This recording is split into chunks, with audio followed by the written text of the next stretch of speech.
So I want you to consider an idea. You may not like it, but just consider it.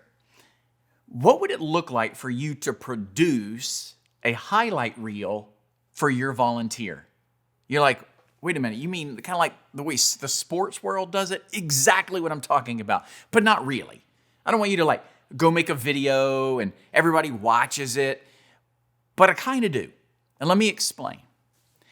Sometimes when volunteers show up weekend after weekend after weekend, year after year after year, they can wonder if they're actually doing anything meaningful.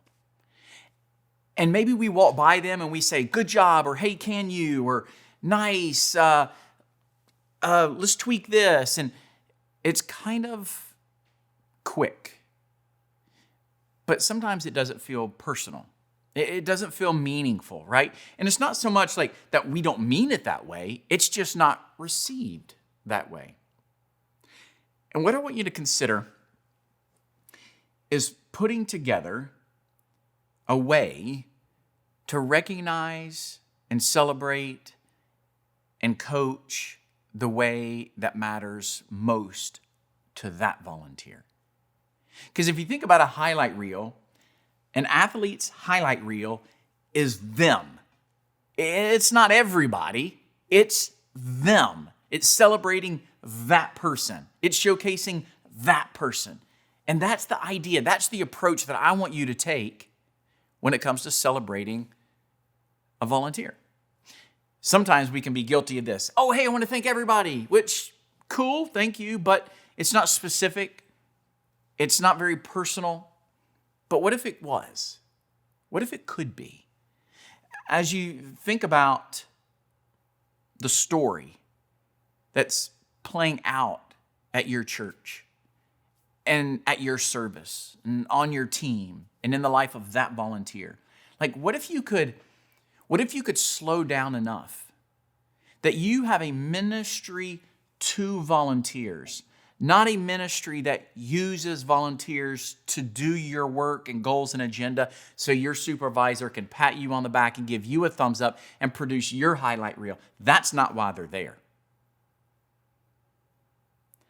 You're there to help celebrate that volunteer. You have a ministry to that volunteer.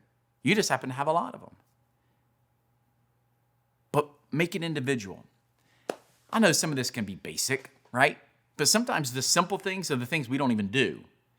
So it could be taking time to celebrating them specifically, doing it publicly as well as privately.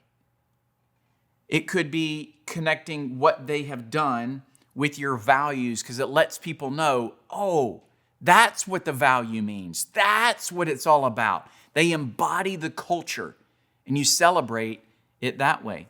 It could be, we're going to, maybe you spend a lot of time, we're going to host an event and we're going to tell everybody thank you. And as a gift, we're going to give them a frame with the Bible verse. We're going to give them a book and all of that stuff is great. But does the volunteer feel appreciated and cared for? Because if you're not caring for people throughout the week and throughout the year and you're just going to have an annual event, I'm going to tell you the answer is no. It has to be a consistent offering, a consistent gift to them. So maybe you could host an event, but don't forget the rest of the year.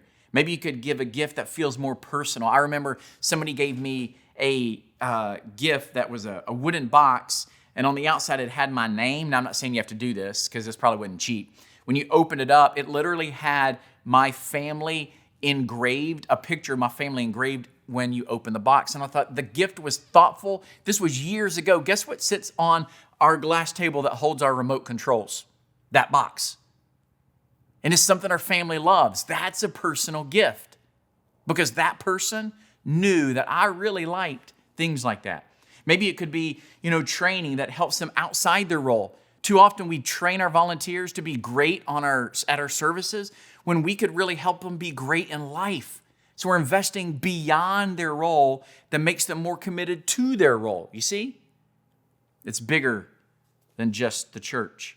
Maybe you're a pre-service rally or you have a huddle that you get together. Use that moment to celebrate a statistic you reached or a milestone or what somebody did or somebody emailed in or posted something on social. Like use that moment. If you don't have those moments now, you need to have a pre-service or a pre-shift or meeting, huddle, whatever you want to call it. Bottom line is you got to have one. It can matter. Maybe use, love languages. I kind of referenced that. Maybe somebody's a gift. Be thoughtful. Give them a custom gift. Maybe they're quality time. Take them out to coffee. Go to Top Golf. Maybe it's words of affirmation, a handwritten note. Maybe you're specific, very, very intentional and thoughtful with your words. Maybe an act of service. You want to give to them time and service to help them do something that matters to them. Could be physical touch. Could be, hey, give me high five, fist bump, hug it out. It could vary. But you know what? It needs to matter to them. It needs to matter to them. And when you begin to produce their highlight reel, they begin to feel significant, they stand out, and the meaning of who they are, what they do is recognized and celebrated, and people love it, and they'll keep coming back.